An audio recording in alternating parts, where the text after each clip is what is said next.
수업 시작하겠습니다. 반갑습니다. 서울이 너무 넓잖아요. 그래서 그래도 좀 저는 이제 탑다운 방식으로 해서 위에서 내려다보는 이런 방식으로 좀 풀어봤어요.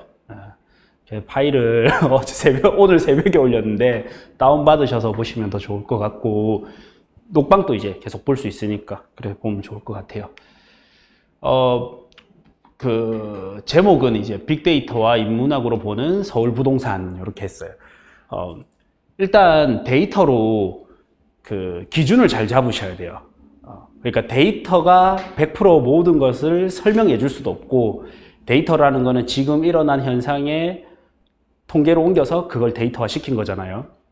그러다 보니까 내가 이거 해석을 잘못하면 그냥 후행하는 지수만 따라갈 수밖에 없거든요. 데이터로는 이제 딱 서울 부동산이 어떻다라는 기준이 있어야 되는 거거든요. 그 기준을 잡고, 다음 결국 이제 부동산 시장은, 특히나 아파트 주택 시장은 사람이 실거주하기 위해서 보는 거기 때문에 사람의 마음을 잘 알아야 돼요. 그래서 제가 제목을 이렇게, 항상 저는 이 두 개가 제일 중요한 것 같아요. 부동산을 해석할 때도. 뭐 전에 이제 설명드렸던 대로 이제 데이터를 먼저 해서 배우는 게 요즘 트렌드가 됐는데, 저 같은 경우에는 부동산을 먼저 배우고 데이터가 하나씩 더해진 거거든요. 그래서 많이 물리다 보면 더해져요. 역전세도 맞고 물리고 하면 이런 부분은 좀 내가 알았으면 좋았을 건데, 이렇게 하다 보면 데이터가 어떤 데이터를 우선순위로 봐야 되는지가 보인단 말이에요. 그래서 제가 이 풀어낸 거에 지난번 1기 강의 때도 그게 이제 또 입소문을 좀 탔는지 1기 강의를 듣고 싶다고 또 신청하시는 분도 있거든요. 2기 강의는 1기 때 했던 강의를 2기에 그대로 이제 지역을 접목시킨 거예요.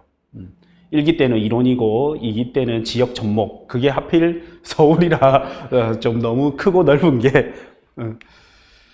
그래서 어쨌든 이제 그 주거 시장은 결국에는 사람이 꼭 생활하는 의식주 중에 하나이기 때문에 일정한 패턴을 그릴 수밖에 없다. 그리고 아까도 이제 8.4 공급 대책도 제가 잠깐 물어봤었는데, 공급도 결국에는 아까 조합원이 뭐 이득을 70% 가져가면 하려는 사람이 잘 없을 거다, 그런 이야기가 나오듯이 결국 공급자 입장, 수요자 입장에서 생각을 하면 일정한 큰 패턴이 있거든요.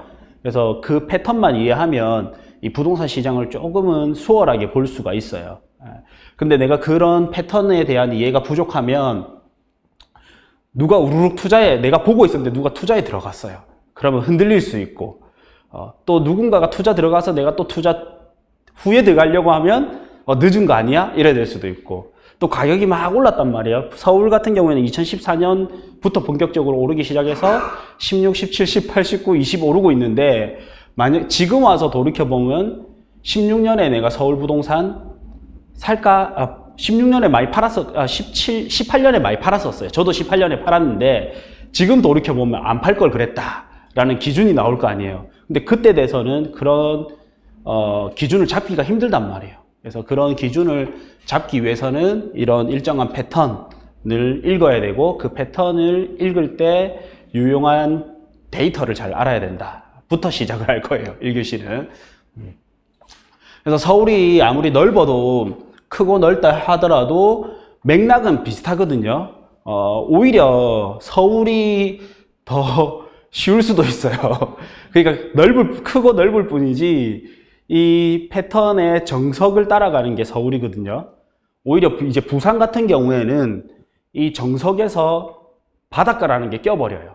산과 바다라는 게 껴버려서, 원래라면 뭐 부산의 중심인 동래구 이런 데가 좋아야 되는데 불구하고 해운대가 좋아진다라든지, 그리고 대구 같은 경우도 되게 뭐 수성구에 학군이 완전 밀집되어 있는데, 그 서울 같은 경우에는 모든 일자리와 교육, 주거 환경 이런 게 강남에 밀집되어 있고, 강남과 가까울수록 비싸고 멀어질수록 싸지고, 딱 정석대로 움직여요.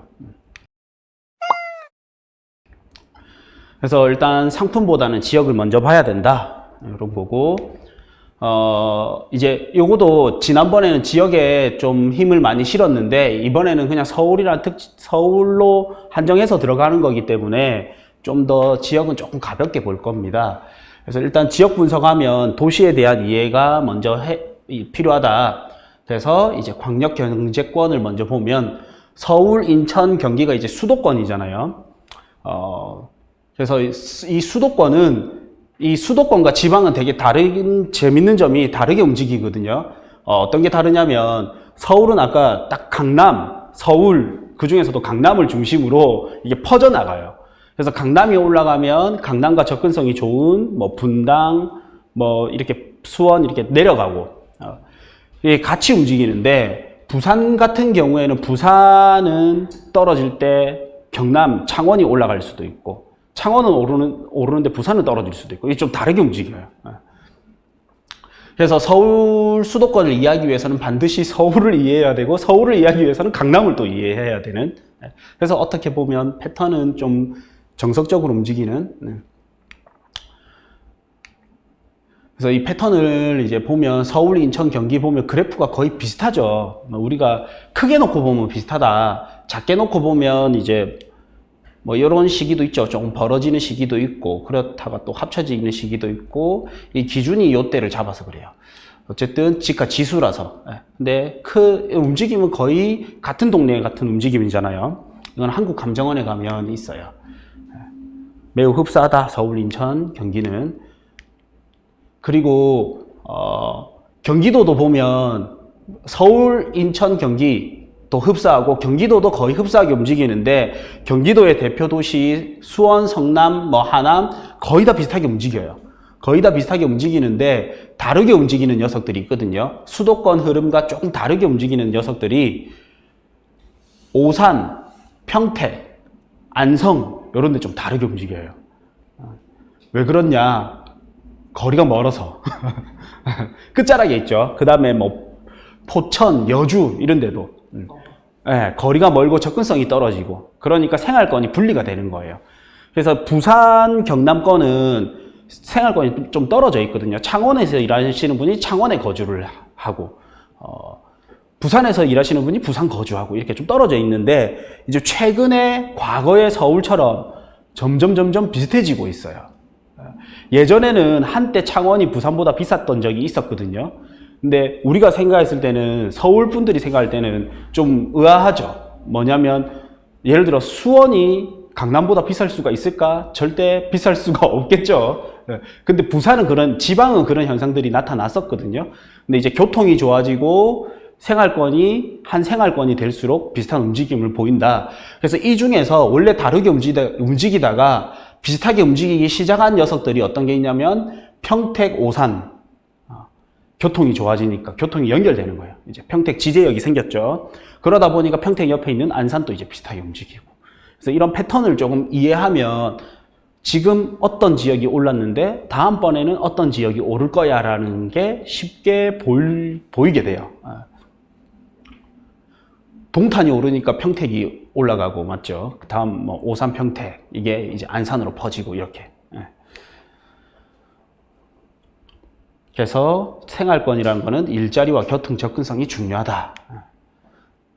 그리고 이제 인구를 볼 때는 인구가 늘어난다고 해서 집값이 올라가고 인구가 줄어든다고 해서 집값이 떨어지는 거는 아니다. 부산은 인구가 줄어들고 있었는데 줄어든 지 한참 됐는데 집값이 많이 올랐었고 인천 같은 경우에는 인구가 늘어나는데도 집값이 떨어진 적도 있었고 평택도 마찬가지고 이런 흐름이 있거든요. 근데 이제 나중에 상승장이 올 때 혹은 상승장이 올 때 많이 올라가는 힘이 있어요. 인구가 많다 하면. 인구가 작으면 하락장이 올 때 더 많이 떨어지는. 그래서 인구가 많다라는 건 에너지 이렇게 표현하는 게 더 맞을 것 같아요. 인구가 늘어난다고 올라가고 줄어든다고 떨어지는 게 아니라. 서울, 인천, 경기 이렇게 보면 과거에는 이제 서울 인구가 줄어들고 이 인구가 인천, 경기로 빠지기 때문에 인천도 인구가 많이 늘었었고 경기도 인구가 많이 늘었었거든요. 근데 이 인구는 결국에 주택 공급이 많으면 입주를 하기 때문에 그때 늘어나요. 신도시 건설 같은 게 인천에 신도시가 많았죠. 그러니까 인구가 늘어났던 거예요. 그리고 더 크게 봐야 되는 거는 이 범위를 해석을 잘해야 되거든요. 서울의 인구가 줄어든다기보다는 서울의 생활권이 확장되고 있다가 더 정확할 것 같아요. 그래서 서울, 인천, 경기도 합계를 보면 인구는 더 늘었어요. 오히려. 이건 출산율이 아니고 인구 이동이거든요. 전입, 전출. 그래서 합계를 이렇게 보면 세 개 다 합쳐서 전입된 인구가 전출된 인구보다 많죠. 약 21만 세대 정도가 더 많아요. 그러니까 오히려 이제 서울의 영향권이 더 커지고 있다라고 보는 게 더 맞을 것 같아요.